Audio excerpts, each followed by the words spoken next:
Hello दोस्तों, नमस्कार। मैं आज आपको राम की कथा सुनाने जा रही हूँ। राम की कथा एक बार ज़रूर सुन लेनी चाहिए। एक बार सुनने मात्र से जो भी रोग दोष है, चाहे पाप हो, सब मिट जाते हैं। इसलिए आपको एक बार राम जी की कथा ज़रूर सुननी चाहिए। अब सुनिए, मैं आपको कथा बताती हूँ। भगवान श्री राम, लक्ष्मण और सीता जी पिता दशरथ जी की आज्ञा पालन करने के लिए वनवास चले गए। रास्ते में सारे तीर्थ, गंगा, जमुना, गोमती वगैरह में तर्पण किया। वन में फूल, फल, कंदमूल खाकर जीवन व्यतीत कर रहे थे। कार्तिक माह एकम को राम जी की आज्ञा से लक्ष्मण जी कंदमूल तोड़कर लाए और सीता जी के आगे रख दिए। सीता जी ने उनकी 4 पतलें बनाई। लक्ष्मण जी पूछने लगे, माता जी, आपने 4 पत्तल किस लिए बनाई हैं?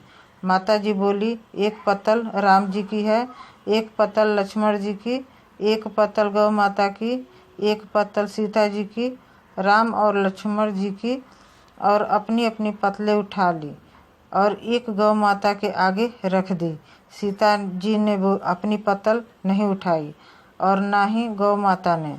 राम जी ने सीता जी से पूछा कि आपने फलिहार क्यों नहीं किया? तब सीता जी ने कहा कि मेरा तो राम कथा कहने का नियम है। राम कथा कहने के पहले मैं फलिहार नहीं करूँगी। तब राम जी ने कहा कि राम कथा मुझे सुनाओ। सीता जी बोली, आप तो हमारे पति देव हो, आपको राम कथा कैसे सुनाऊं? लक्ष्मण जी बोले, माता जी, राम कथा तब आप मुझे सुनाओ। सीता जी बोली, आप तो शादीशुदा देवर हो, औरतों की बातें औरतें ही जाने। तब लक्ष्मण जी विचारने लगे कि वन में औरतें कहाँ से आएंगी। तब लक्ष्मण जी ने धरती पर माया नगरी बसा दी। उस नगरी में सभी चीज़ें जैसे महल, मलिया, बर्तन, कपड़ा, काम करने की सभी चीज़ें सोने की थी। उस नगरी का नाम सोने की नगरी रख दिया। इस सोने की नगरी में आदमी और औरतें दोनों का काफ़ी गर्व था। कोई भी व्यक्ति गरीब नहीं था। राजा से लेकर भंगी तक गर्व से पागल थे। सीता जी कुएं पर गई। वहाँ पनिहारिनियाँ पानी भरने आईं। उनका मटका, झालर और इडनी तीनों सोने की थी। सीता जी कुएं पर बैठी औरतों से राम राम बोली, पर किसी की भी औरत ने राम राम का जवाब नहीं दिया, क्योंकि वे तो सभी गर्व में डूबी हुई थी। थोड़ी देर बाद एक डाबड़ी आई और सीता जी ने उससे भी राम राम किया और बोली, आप हमारी राम कथा सुन लो। डाबरी बोली, आपकी राम कथा मैं नहीं सुनती, मैं तो अपने घर को जा रही हूँ। सीता जी बोली, मेरे राम लक्ष्मण भूखे हैं। डाबरी बोली, कौन से राम लक्ष्मण?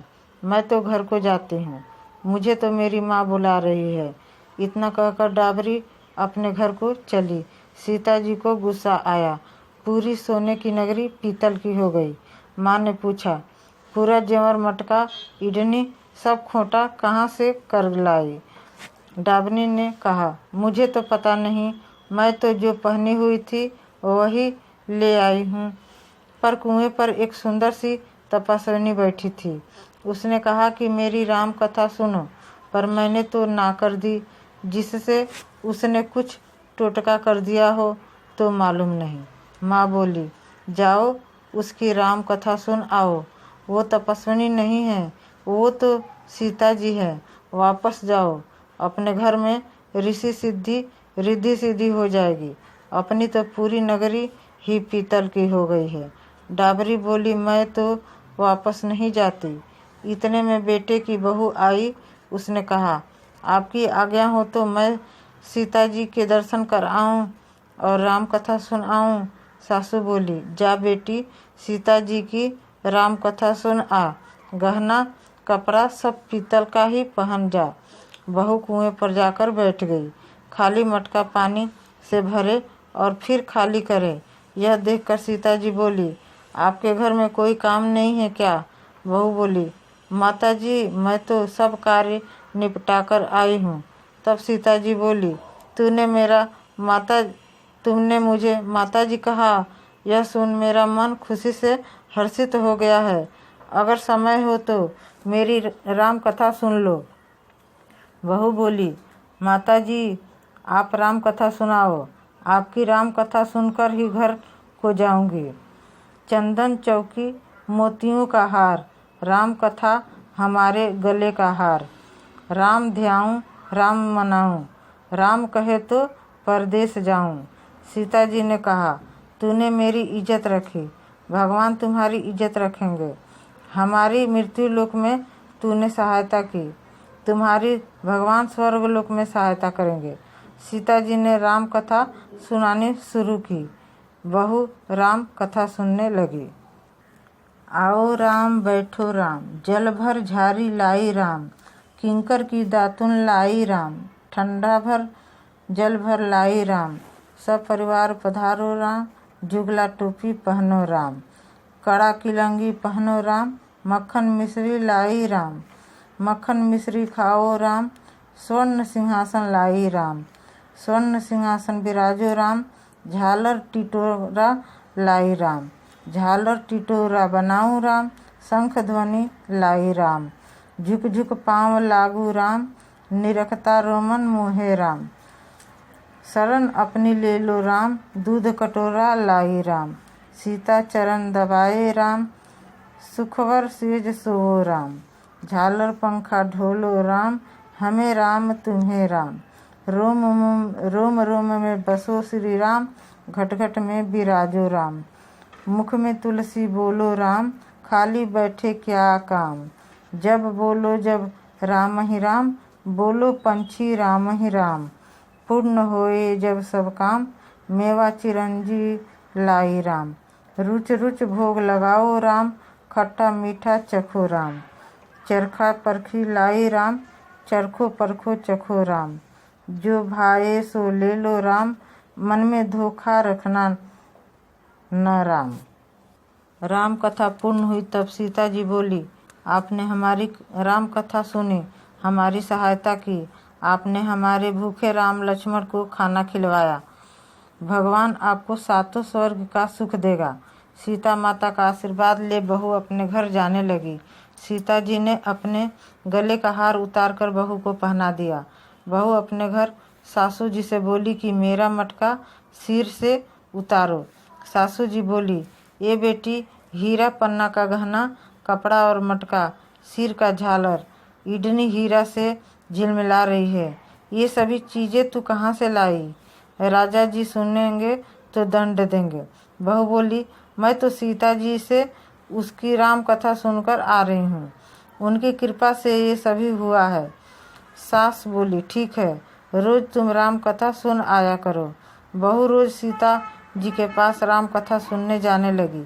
सुनते सुनते वर्ष गुजर गया। तब बहू ने कहा, माता जी कहानी का उद्यापन बताओ। माता जी बोली, 7 लड्डू 1 नारियल लेना और फिर उनका 7 भाग करना, 1 भाग मंदिर में चढ़ाना, मंदिर बनाने का जितना फल मिलेगा, एक तालाब में चढ़ाने से, तालाब खुदवाने से जितना धर्म होएगा, 1 भाग भागवत पर चढ़ाने से भागवत सुनने का फल मिलेगा, 1 भाग तुलसी पर चढ़ाने से, तुलसी की शादी करने से जितना फल मिलेगा, 1 भाग कुंवारी कन्या को देने से कन्यादान करने का फल मिलेगा, 1 भाग ब्राह्मण को देने से ब्राह्मण का खाना खिलाने जितना फल मिलेगा, 1 भाग सूर्य भगवान को चढ़ाने से 33 करोड़ देवी देवताओं को भोग लगाने जितना फल मिलेगा। बहू जल्दी जल्दी घर गई, 7 लड्डू और 1 नारियल लाई, उसके 7 बराबर भाग किए, 1 भाग मंदिर में, 1 भाग तालाब में, 1 भाग भागवत में, 1 तुलसी में, 1 कन्या को, 1 ब्राह्मण को, 1 सूर्य नारायण को चढ़ाया। सूर्य भगवान को चढ़ाने से 33 करोड़ देवी देवताओं ने भोग लगा लिया। अब बहू फिर सीता जी के पास आई और बोली कि माता जी मैंने सबों का उद्यापन कर दिया। सीता जी बोली, अच्छा बहू अब बैठ जाओ, 7 दिनों बाद वैकुंठ धाम से विमान आएगा, तो 7 दिनों के बाद ही वैकुंठ धाम से विमान रिमझिम करता आया। बहू बोली, सासू जी विमान आया, आप भी चलो। सासू जी बोली, ए बहू, मैं अकेली कैसे जाऊं? अपने ससुर जी को ले लो, माता पिता को ले लो, भाई बंधु कुटुंब कबीले को ले लो, अड़ोसी पड़ोसी को ले लो। बहू ने सबको विमान में बैठा लिया।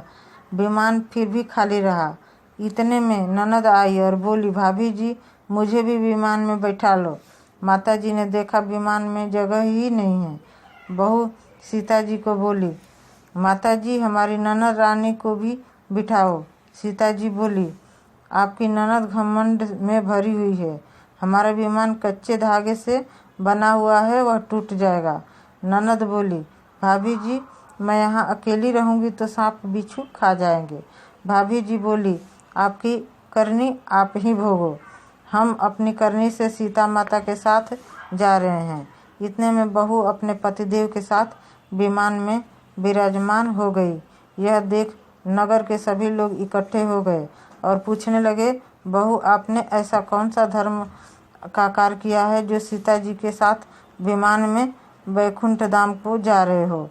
आपने रामायण का पाठ किया या गीता जी का पाठ किया है या कोई अखंड पुण्य किया जिससे कि स्वर्ग से विमान लेने आया है?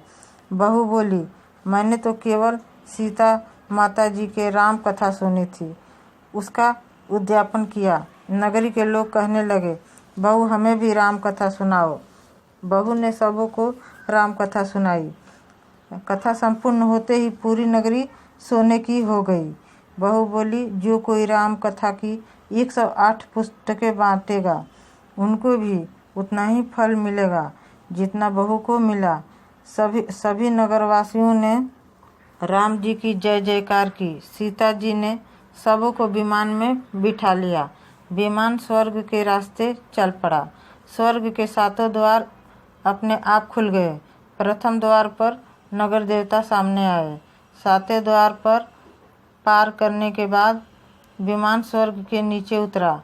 33 करोड़ देवी देवता बहू से पूछने लगे कि तूने ऐसा कौन सा पुण्य या कार्य किया है जिससे कि स्वर्ग के 7 द्वार पार करके हमारे पास आई हो? बहू बोली, मैंने तो सीता माता जी से राम कथा सुनी थी, उसका उद्यापन किया। 33 करोड़ देवी देवता बोले, हमें भी राम कथा सुनाओ। बहू ने सबको राम कथा सुनाई। बहू ने कहा, राम ध्याऊं, राम मनाऊं, राम कहे तो परदेश जाऊं। सभी देवी देवताओं सीता माता की जय जयकार करने लगे। सब मिलकर बोलिए, जय श्री रामचंद्र की जय। श्री राम कथा की जय।